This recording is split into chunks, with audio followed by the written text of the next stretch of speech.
let's just call out Isabelle Huppert.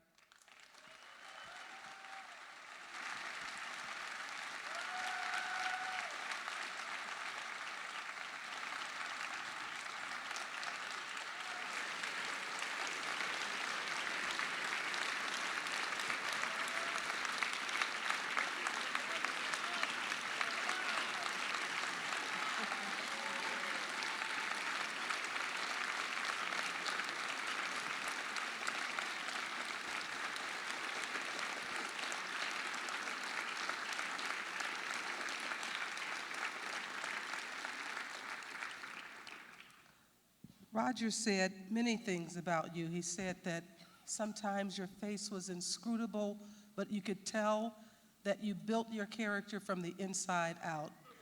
And more than anyone, a close-up of your face was worth the whole movie.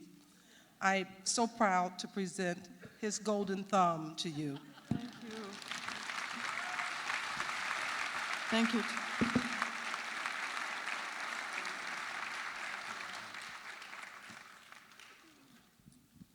Thank you. How do you feel?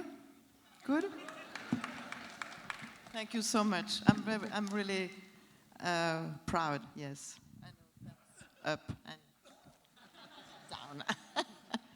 But this one is definitely up. Thank you. Thank you so much. And we're going to really call grateful. out Michael Barker to have a Q&A with you, and we will take care of your thumb for you backstage. Mine are not gold. Gold is new. I got a silver one. I'll get a gold one. All right. Should we sit down over here? Yeah, sure. Thank you. You sit here? Yes. If ever there was a movie that Roger Ebert would have loved, it would have been this one. How do you prepare for a movie like this, for a role like this? I don't. This is how I prepare. I don't think I can really predict anything or prepare anything. I mean, in general, for me, movie making is always about the present time, and in this movie, even more so.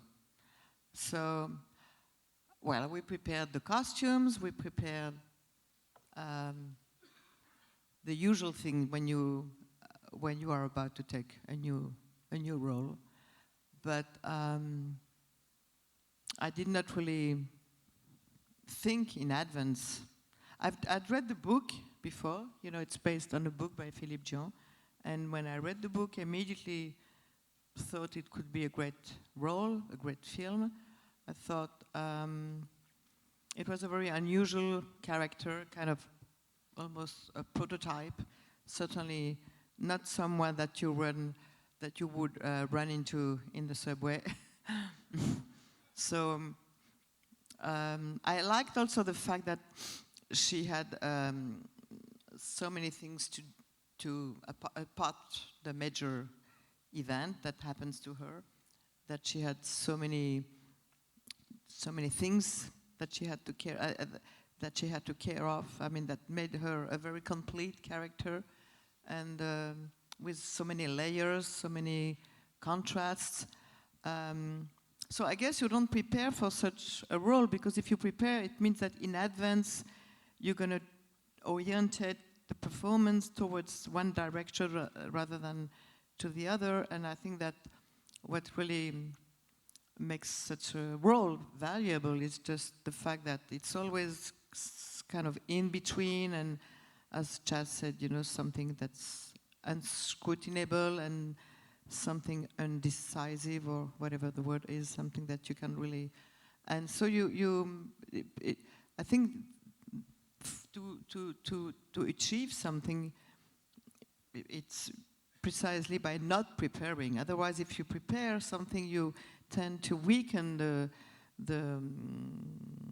whole process, and you tend to make it less rich. So there's really kind of a mystery to that process in a way. You have a bit of a mystery. Oui. You know, we were talking about this before. For me, you're the kind of actress, like in the old days, someone like Spencer Tracy, where he just became the character. You don't feel you see any machinery going or the acting going. You just inhabit these roles. So if you don't prepare, there must be something you do to just clear everything from your mind and become that person. How do you do that? Well, it's a lot of concentration, of course, and it's actually it's hard to explain. I don't exactly know how I do it. I just do it, and I think it's also being made possible. You know, when you are an actress, you do it also in relation with the mise en scène, the camera movements. It's also technical in a way, and you do it in relation to what the director or the direction allows you to do and gives you the possibility to do. And of course, obviously, in a case like this, you know, Verhoeven's staging and direction was so powerful, was so completely in tune with what I was supposed to do, and I mean, physically, the body language, everything was perfectly fitted. So at some point, you don't even think. You know, I would read the scene every morning, and then I would do it. And Did he give you very specific direction? No, he never said anything. I mean, Wow. hello and goodbye in the evening. Well, because he didn't have to. It was not necessary. I mean, you know, to do movies, it's kind of a language in itself, and you don't need explanations, or you don't need. It's certainly it goes without any psychological kind of any attempt of psychological explanations, precisely because it's so you know, always contrasted and so always ambiguous and complex. And no, he never really. I mean, yeah, maybe sometimes we would discuss one thing or the other as we were doing it, but certainly nothing in advance. No, it would have been too disturbing. And how is Paul Verhoeven different from Michael Haneke or He's Claude not that different, Chabrol, actually. or- He's quite. Yes, I found some similarities between him and Claude Chabrol and Haneke. I think in his manner, he's a bit halfway between Haneke and. I mean, of course, the staging is very different. I mean, Haneke the camera would be a lot more still most of the time, and Verhoeven's camera movements are a lot more mobile in a way, you know, a bit more. But so technically it's different, but the way they relate to the actor, it's not that different, I would think. It's the same way of not saying anything, but just, and it's also a great ability just to watch the actor and let him do what he does, and in such a way, of course, that fits the story and fits what he's supposed to express, but something that's, it's really, yeah, and it's very, very pleasant for the actor to feel that he watches you, and whatever you do, he it's not that he likes it or that he does not like it, but he obviously understands, you know, the sense of your performance, and is interested in the performance, and so it just gives you a lot of energy to feel that kind of respond. So it's really What a language. What attracts you to these characters? Is it something within you that you understand? Is it something you want to try you've never tried before? Is it the controversy you like? What is it that attracts you? You read something and say, that I want to do.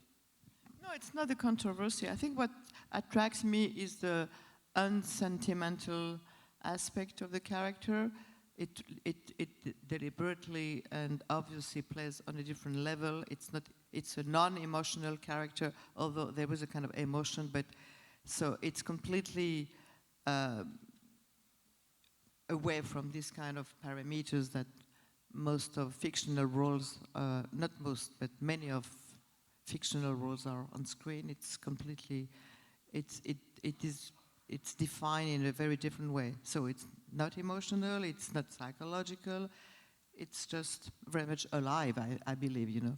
And sometimes when a character is too, in most fictions, when it's too psychological or too emotional, it might be sometimes pleasant to watch on the screen, but it's so far from reality. And what I was interested in was to try to reflect something as truthful as possible. And I think this character, this film in particular, that story really allowed me to do so, even though, of course, it shouldn't be taken as an exclusively realistic story. It's not supposed to be a character study in that sense. It's There's a more lot of humor in the film on yeah, there is a purpose. bit of humor, but it's also the exploration of a fantasy. That has to be very clear. Otherwise, it's disturbing. You know, there are aspects, I've gotten to know you a little better in the last year and a half, and there are aspects of this character that are very much like you, the way you take control of your life, your family, your all of your roles. You know, other people don't pick them for you. You do it when you decide to be on the stage. So a lot of these characters, like this one, there's got to be an aspect of you that's in that character, right? Well, I guess it's the same for all actors in the world. Yes, some aspect is me, some aspect is not me at all. I would never live alone in such a big house, you know. It's not me at all. I'm much too scared. So, no, she has a lot more bravery than I have. Maybe the sense of humor, yeah, that a lot came from me. The way she reacts to all these situations and the way she you know, the way she does on screen. That comes from me. But. And how can you do so many roles?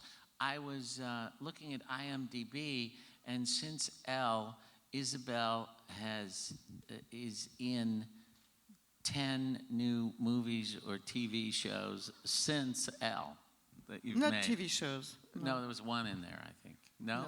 No. Okay.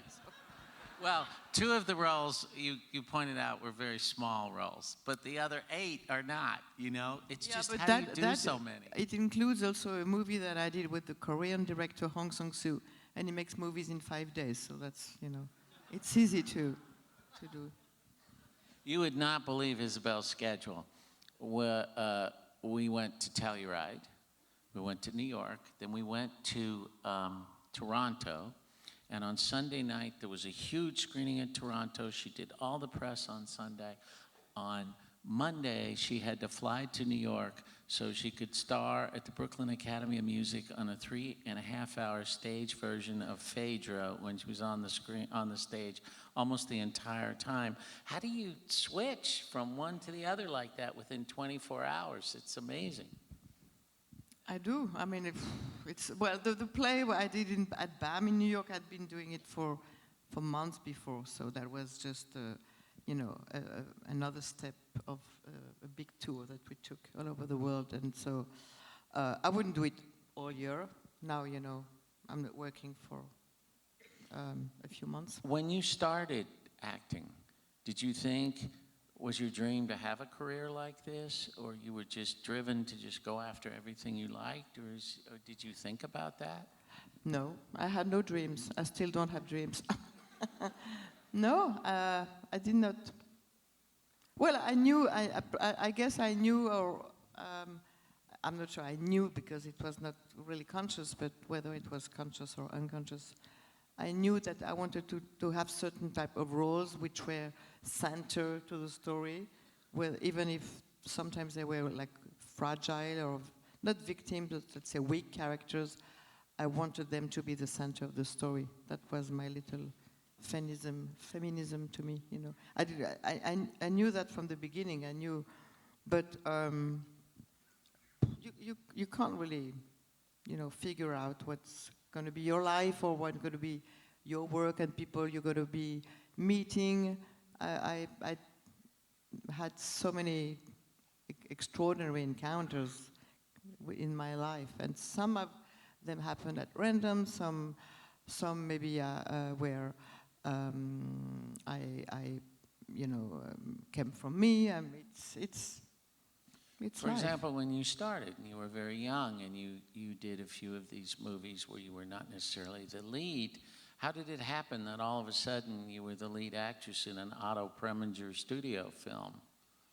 Well, actually, Preminger was one of my first films. That happened, I don't know, they were looking for young actors and actresses in France for that film, and I found myself doing that film. I auditioned and I did it. But nobody remembers it because it's a completely unknown Preminger film. But that was a big studio movie. How was that different from the experiences you had before? Which one? Rosebud, the Preminger film. Oh, well, it was one of my first films, and it was, it wasn't a big American film, I mean, that's not the way we viewed it when we did it. It was more eccentric, actually, because Preminger was more like a almost exotic figure at the time. He was screaming a lot and shouting at everybody, and so it was interesting to watch. Yeah. But he was a great director, that's for sure. Occasionally you've made American movies like Bedroom Window with Curtis Hanson and Heaven's Gate with Cimino. Tell us about that, the kind of experience in these American movies, maybe how different it is. Well, from each the of them were French so movies. specific because, Curtis was really a great director, and we were talking about two people who recently left us, and each film was different. I mean, obviously, Bedroom Window was, but I think Curtis Hanson did one of my favorite, one of the most prestigious, greatest American films, and that was L.A. Confidential? Elle Confidential, yes, which I thought was a masterpiece. And he was really a wonderful director. But of course, Heaven's Gate is a continent in itself. It's the whole story was so amazing from the very beginning until recently when Michael passed away. I think he was really, probably the greatest living American director. And the whole adventure, the whole journey of Heaven's Gate was something so unique that you can't really separate the failure of the film from its grandeur, from its achievement. It's completely connected and linked. But I think in a way Michael never really made it over, that failure. He was really hurt by the rejection of the film. But the whole shoot, everything was insane on that film. The length of the film, when you watch the film, it's, the narrative storyline is so unclassical, so erratic, so Michael kept saying you have to watch it like it was a dream, expensive dream. Turns sometimes to be a nightmare, but still. I wonder what you learned from that film. I didn't really learn anything, and I don't think I learned, but I just watched someone working who was so determined, even the way he fought for getting me on that film from the very beginning. Nobody wanted me to do the film, and he wanted me to do the film, and the way he really fought, that's what, if you learn something by watching people working like this, that could be what you learn, someone, who has an idea, like an obsession, and until he doesn't get what he wants, he won't let it go, and that was Michael. Yeah. What amazes me is you have Michael Cimino, Claude Chabrol, Paul Verhoeven, Michael Haneke. These directors, they see you and they use you as their muse. Michael Haneke wants you to be in as many of his films as possible if he can work it out. you know? They see that. Well, I don't think that they see me as their muse. They just see me, which normally what any director in the world should, that's how any director in the world should watch an actor or the actress. But I think in most of these films, I felt like I was really watched and seen, you know, to an extreme degree, to the degree that allowed me to occupy such a large space in the film and to really be myself. It's not so usual, and not to be a character, but just to be a person, which happens to be me.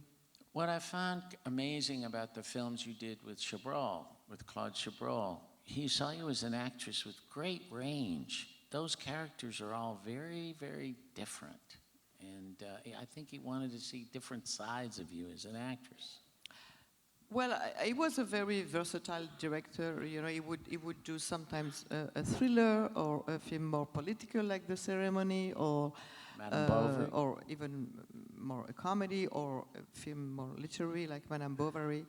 I think that what really connects all these films is the non-idealized aspect of all these characters.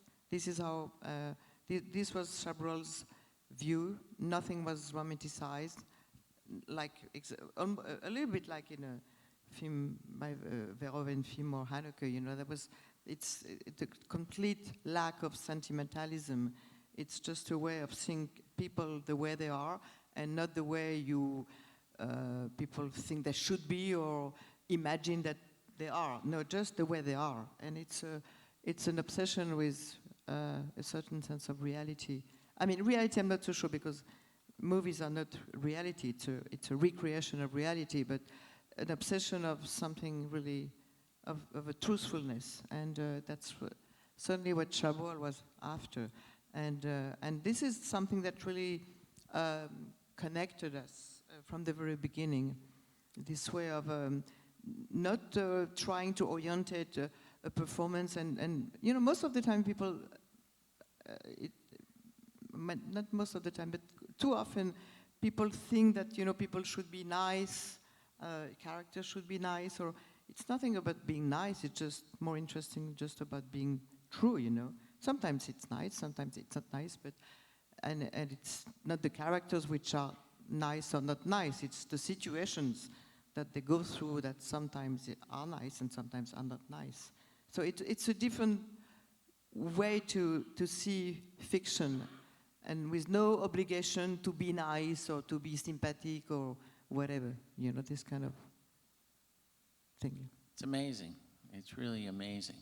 So what you've been through in the last year with Elle, all the nominations and the awards and all of a sudden you were thrust into the Hollywood scene in a way you hadn't been before. And I have to say, I have been lucky enough to have released films with a lot of actors and a lot of actresses, and you are one of those people. You are deeply involved in every step of the way, and you like it, every aspect of it, the making of the movie, the publicity, everything. What was the experience like to be nominated for an Oscar, to win the Golden Globe, to have all of these things happen to you all at once? It was it was nice, but no, I think that, you know, especially for a film like this, you know, sometimes I guess, you know, in an actor's life, you are being rewarded with things that you value it more or less, you know. Well, in my case, let's say I like almost all the films I did, but especially in a film like this, it even gave more value to this recognition. It was not Were you obvious. surprised? Well, I think everybody was a little, weren't you? You were too, Michael. A little bit, let's say. Yes, I mean, it's not an easy film. It's not some film that takes you by the hand and say hello to you, you know. So, yeah, We expected a lot more controversy than the film received. Yeah, we were very disappointed, actually, have to be honest. I wasn't. No, one could have expected, yes, more controversy. I think that, yes, people were able to recount the kind of in sort of integrity to the film. That was my Well, I think analysis.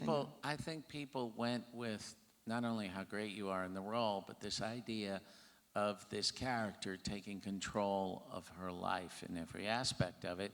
But also, Paul Verhoeven made it very clear this is a fictional story, and we should look at it almost as a genre piece as well, because it's still a kind of twisted Paul Verhoeven movie as well.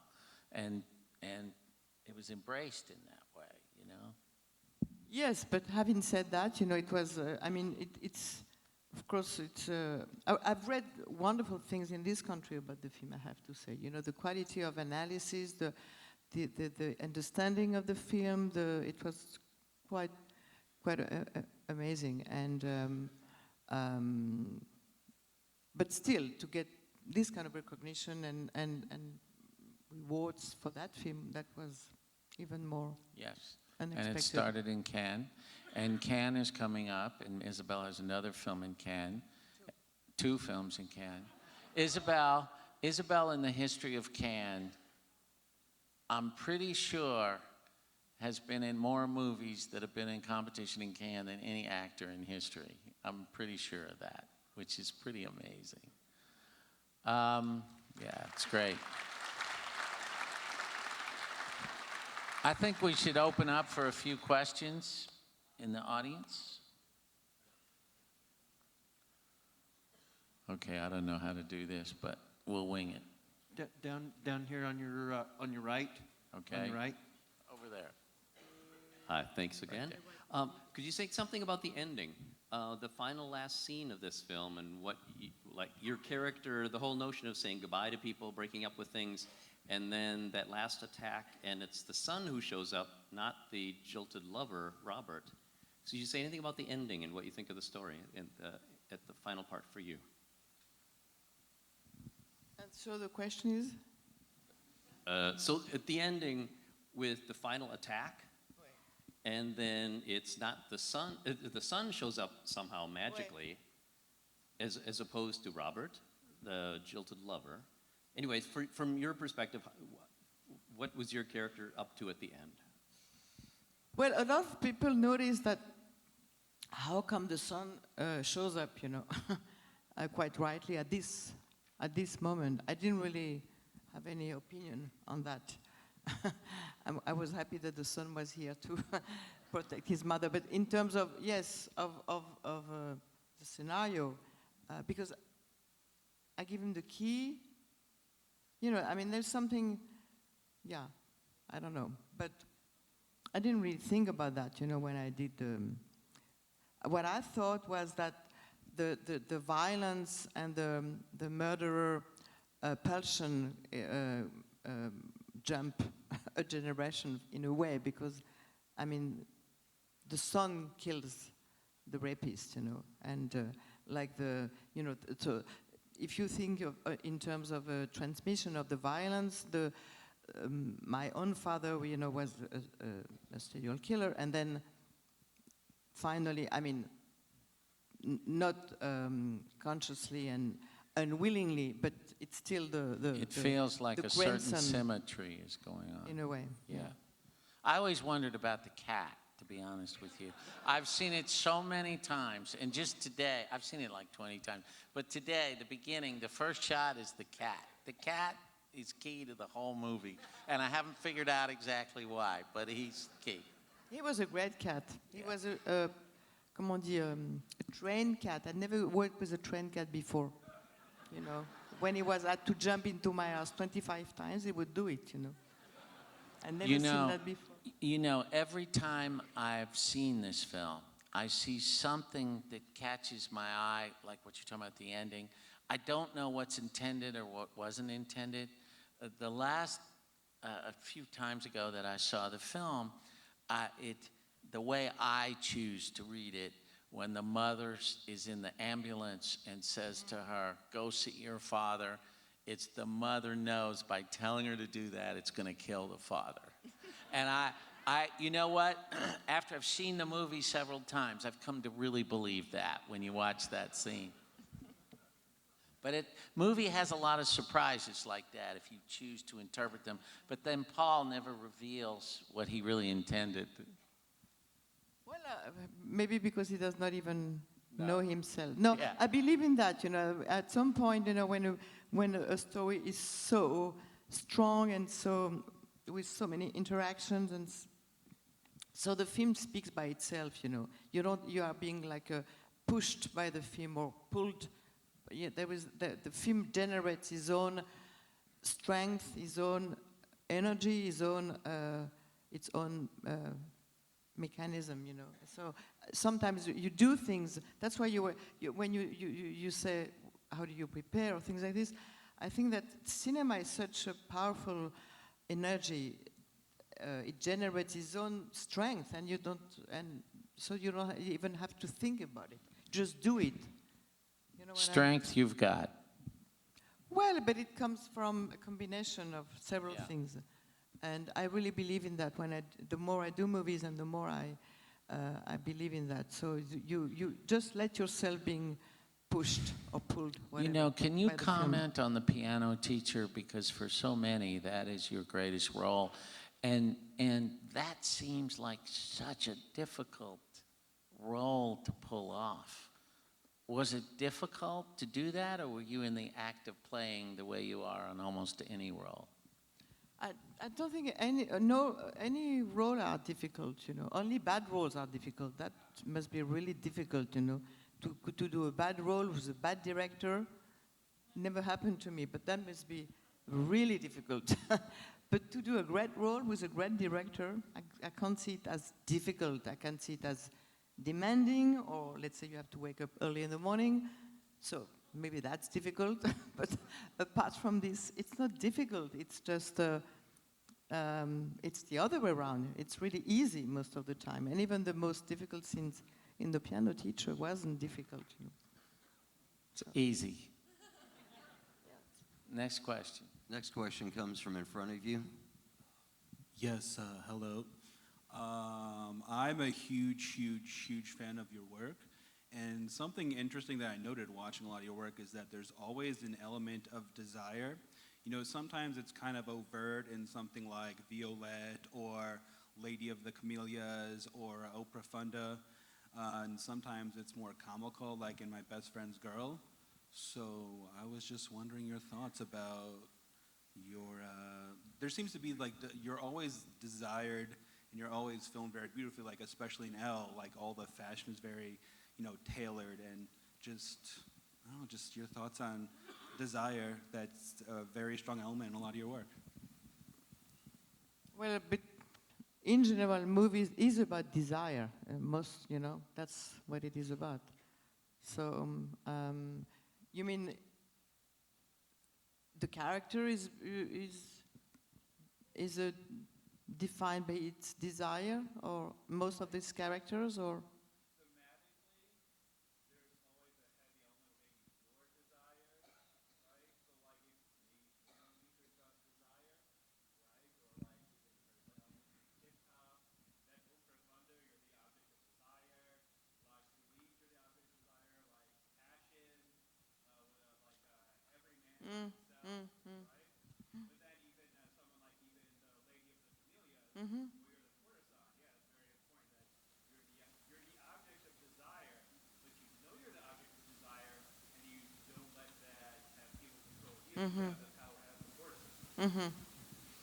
Yeah. Well, but no. I see. It's not really conscious. I mean, it's not the main motivation why I would take a character. But yeah, you're right. As at the conclusion, you can watch all these characters, all these films, kind of evolving around, let's say, this common problematic of desiring, of being desired, or because they're all. I think that most of the characters also are really at the center of a very of an attempt for most of these women to understand who they are or who they want to love, or what love means, what desire means, and that's precisely the main topics and the main subjects in Elle, for example.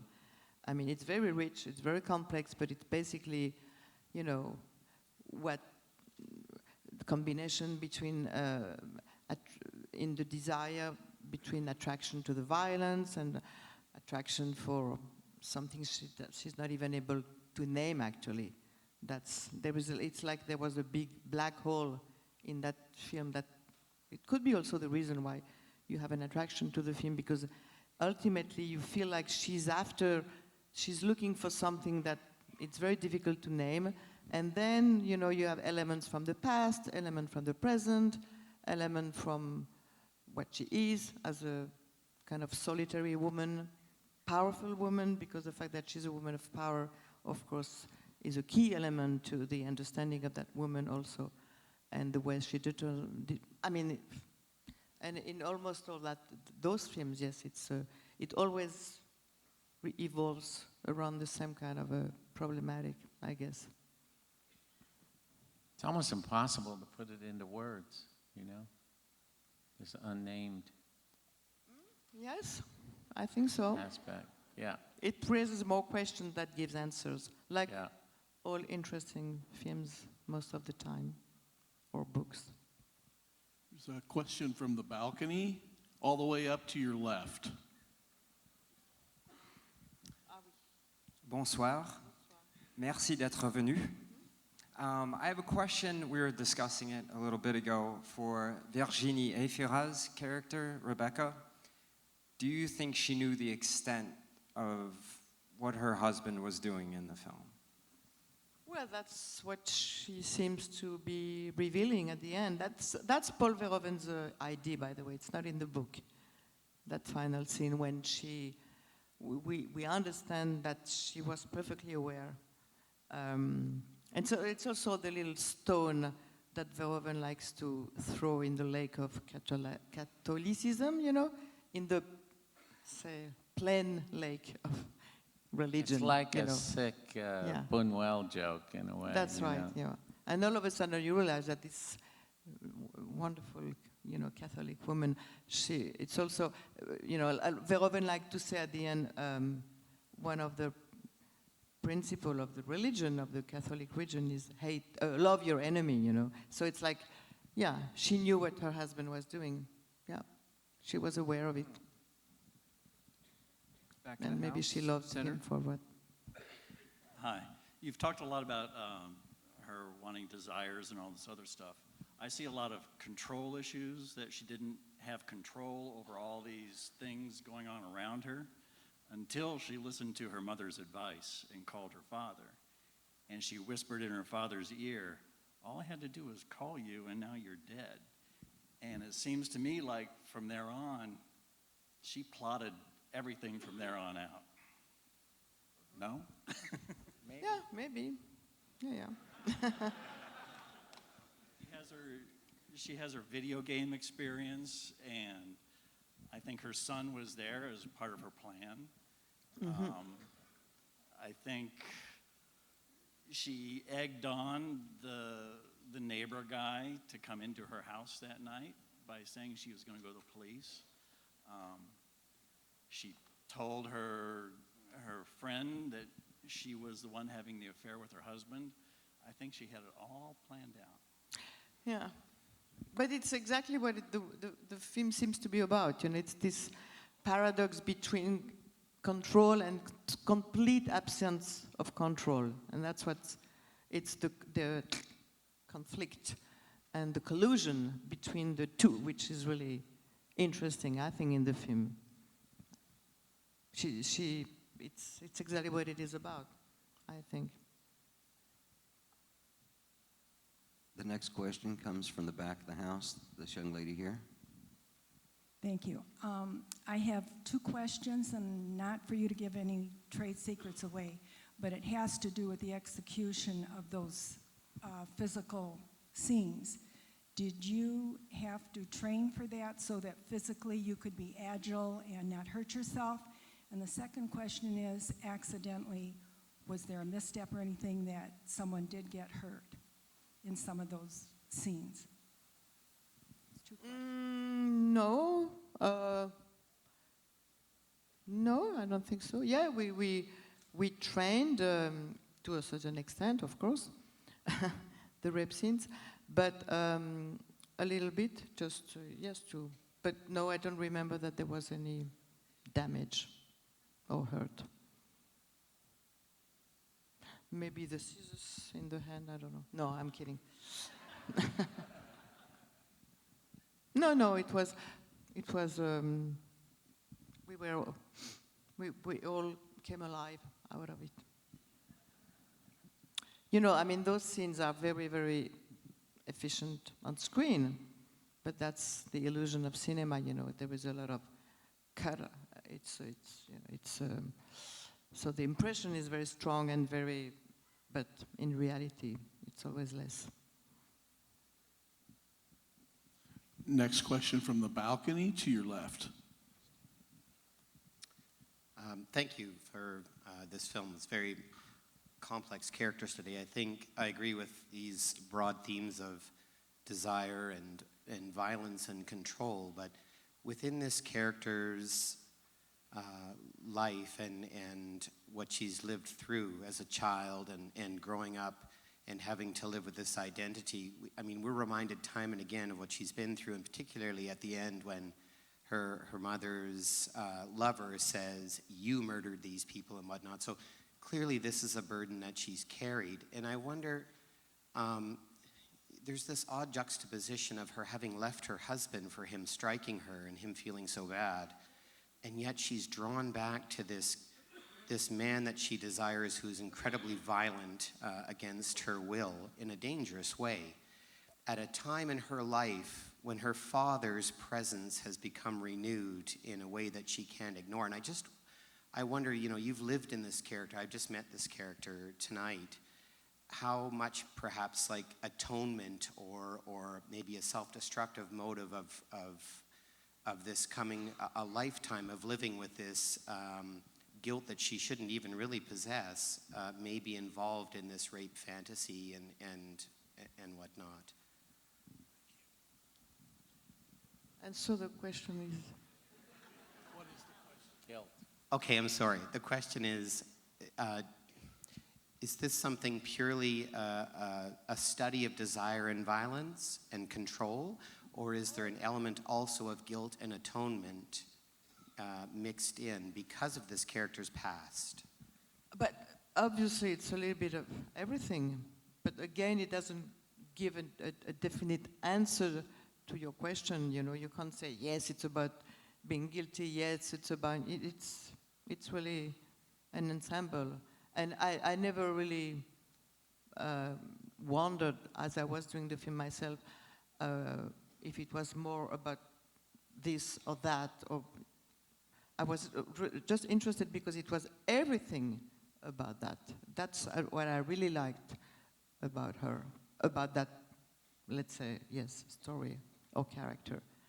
It's a combination of so many elements, and I like that the past was coming back to the surface, and because it's precisely what defines any human being, you know, the present, the past, the intimacy, the compromise you have to go through as being a social person, and she's the living proof of that. She's a certain person when she's this woman of power running this video game company. She's a different person when she's alone in her home, caring for the life of a little bird. By the way, I love that kind of metaphor, you know, between, you know, caring. I mean, Verhoeven likes to show a human being caring for the life of a little bird, and at the other extreme of the chain, you have a serial killer killing 35 little children. So that's all what it is about, you know, where that violence come from, where does the desire for keeping something alive come from, and it's a combination of all that. I don't have a more precise answer to that neither as a person nor as a character, but it's precisely what it is about, I think.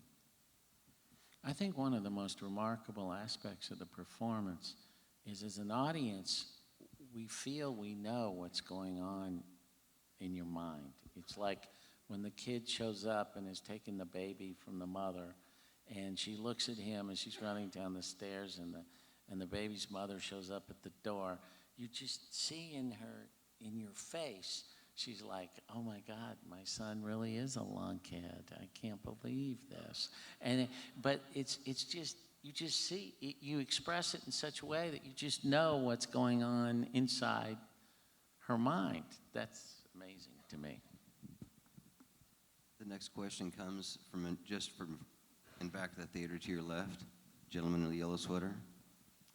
Really liked the movie and really love your work, Isabel. I was thinking tonight of Jean Moreau, and Jean Moreau in Jules et Jim, and there was another movie where you really didn't know what was going to happen until the very end. But do you feel that you share some of the characteristics of Jean Moreau at all? If I thought about Jean Moreau and I was doing the film? Yeah? That's the question? No. I thought Although so you was are the doing a question. movie that's a remake of a movie that was originally played Oh by yes, Jean Moreau. I just finished, but I haven't seen the film, so Yeah. I can't think of because it's a remake of Eva, a film by Joseph Losey that I just finished with French director Benoît Jacot. But I haven't seen the film with Jean Moreau. No, I don't think about any other actress when I do. I have a lot to do but myself, so I don't. No, I don't. I didn't think of any other, performance, or I didn't feel I had to, or I didn't need that kind of a reference. No. I was wondering too if you feel that you have some of the same characteristics as Jean Moreau. No, not. I mean, she's a great actress, but I think we are very different. Let's go for one more. Your extreme right, front row. Isabel. So when this film first came out, I remember there was some negative press about the violence committed by her against her assailants, and yet males have been protagonists in revenge dramas for decades. I grew up watching all those films, so do you feel that's fair that, because Michelle was a woman getting revenge on men, that this was unfairly targeted that way? I didn't really read anything negative about that, personally. So, I actually, what's interesting about that, I expected to read a lot of that kind of thing, and I can only recall one where I saw that. So we didn't feel that kind of criticism. plus, the way she takes revenge is so, I was talking about a prototype, and she's neither a victim nor she's the classical Avenger taking the gun and shooting the guy. She's really in between, and so she has a very special way of taking revenge. She does take revenge, otherwise, the movie would be bad. She does take revenge, but she does it in her own way. That's precisely what the film is about.